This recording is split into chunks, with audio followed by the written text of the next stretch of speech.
Hi, it's Liz, and I'm here to answer my self-proclaimed biggest fan Neuronauts question. And I I apologize because I'm not reading the question verbatim, because I'm just not going to because I'm failing as a person. But I will answer the gist of the question, and I'll go back and find the comment and reply if I missed anything.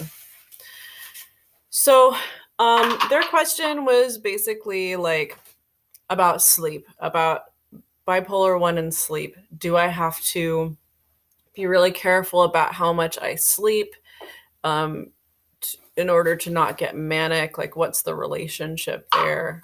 Was what I remember the question being about. Um, so this has been a big issue for me lately because I have a toddler, and you might hear her kind of playing over there, quite sort of quietly, which is cool. Um, yeah, she's not been sleeping very well. I'm not 100% sure why, but what that means practically is that I don't sleep well because my husband has to go to work, and so I'm the one who deals with the sleep interruptions. So as you can see, I'm not doing very well.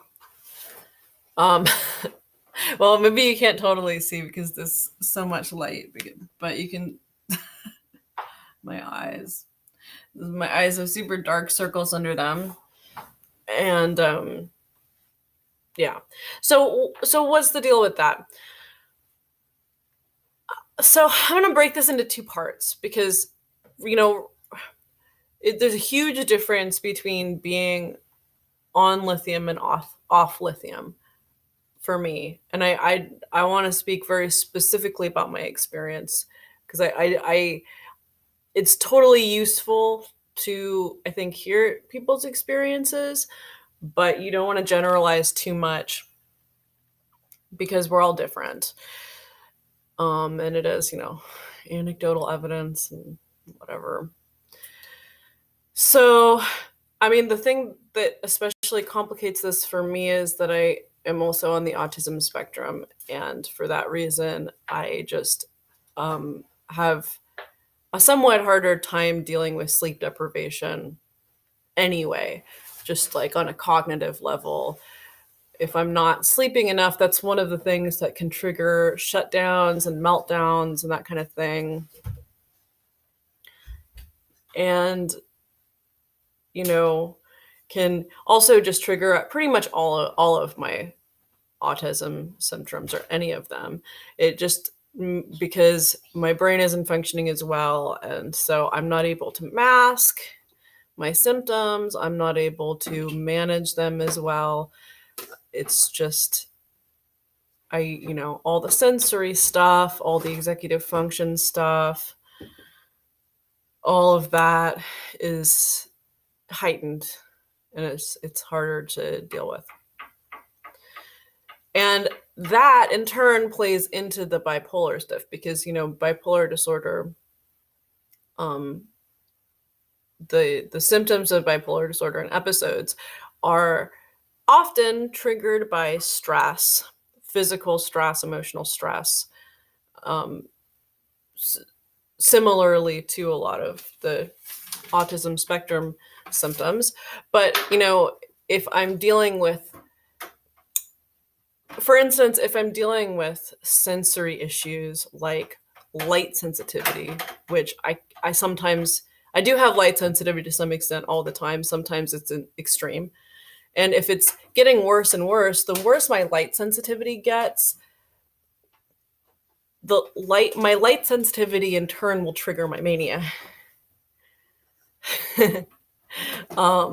So I have to be careful with that, and that will lead me to, like, I've often staved off mania or kept it from getting worse by wearing sunglasses everywhere, even at night.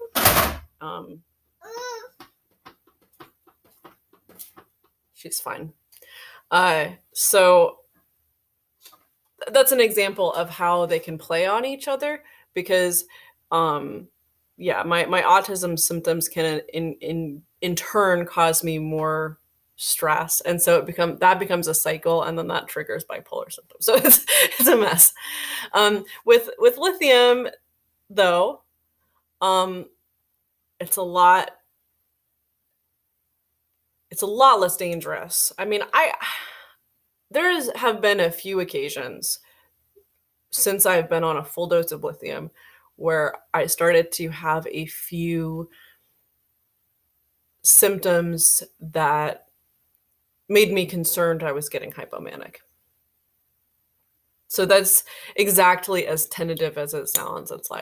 It was like there were red flags to me, but not stuff where I was like really getting hypomanic and starting to fly off the handle or anything. That's never happened since I've been on lithium, regardless of stress level, regardless of sleep level. I do try to maintain the best sleep that I reasonably can. She's sitting in a little plastic tub. It's pretty cute. Anyway, for the autism reasons, and because I don't want to test the boundaries of how well lithium works, frankly. So,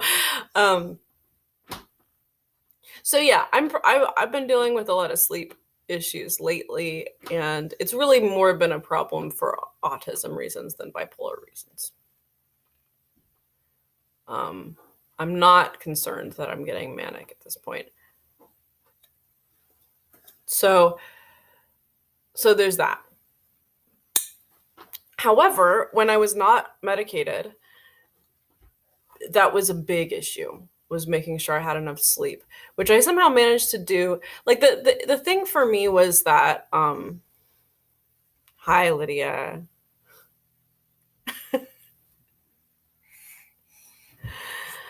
The thing for me was that when I was young and unmedicated, it was also a time when I was going out a lot. Like I'd go to parties.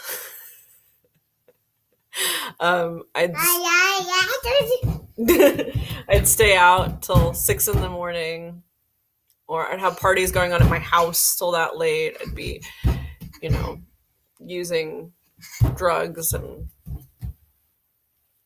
the whole 9 yards. But the thing that I made sure of, I mean, maybe that night I'd only get a few hours of sleep, or I wouldn't get any sleep. I'd pull an all-nighter, that I could handle.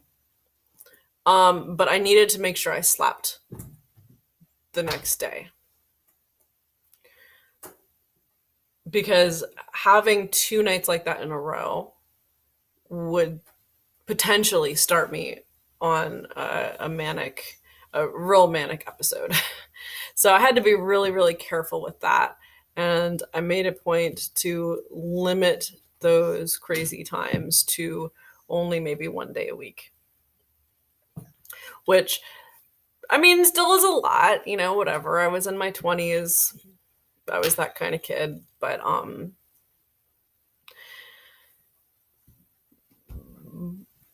in moderation, it didn't cause me too much trouble. I just really had to be careful about that. I really had to be careful about my caffeine intake. I'm very sensitive to caffeine, and that gets way worse if I'm at all hypomanic, let alone manic. Any amount of caffeine, even a relatively small amount of coffee, would have a huge effect, could keep me up all night. I still am very careful when I drink coffee because it will keep me up all night, but it's so much worse if I'm a little hypomanic, which I was a lot of the time then. So, yeah, I'd be very, very careful about that. I tried to keep around some kind of something that could get me to sleep. And a lot of the more over-the-counter methods didn't work super well for me. Like valerian never really worked for me. It seemed to kind of make me hyper, actually.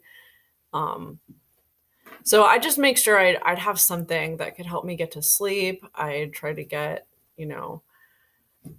exercise really actually helps to regulate your sleep. So I did get a lot more exercise then. So I got dancing. I'd have to walk everywhere because I didn't have a car, that kind of thing.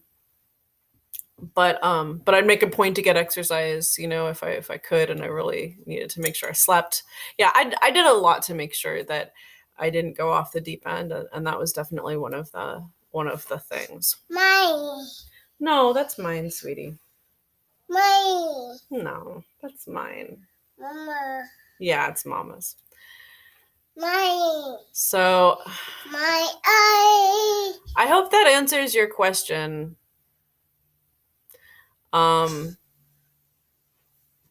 Yeah. I mean, it's kind of one of those things like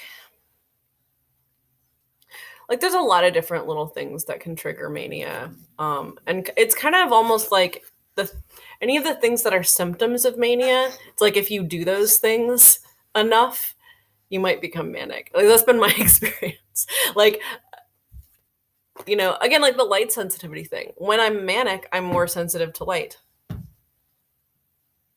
So if I'm, but at the same time, if I'm like around enough light, like if I don't get enough dark time, that can trigger mania.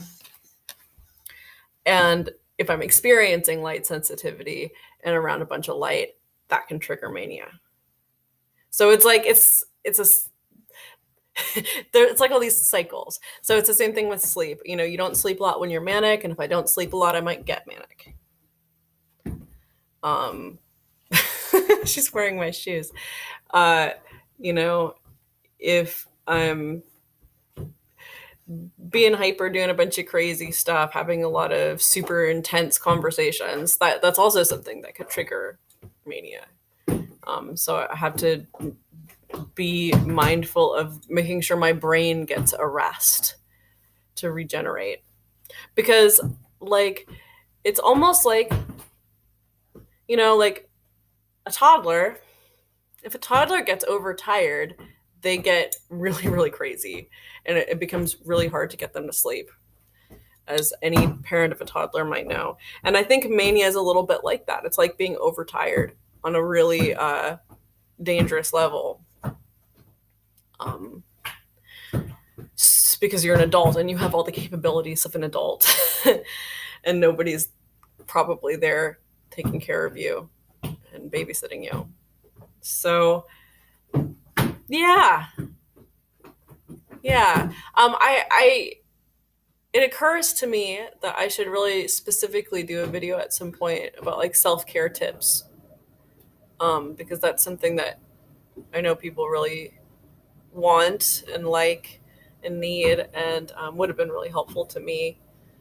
I mean, I could just share mine. Obviously, I don't know all of them, but there's a lot of things that helped me not be to minimize my mania, which I know is something that many people, for various reasons, seek to do.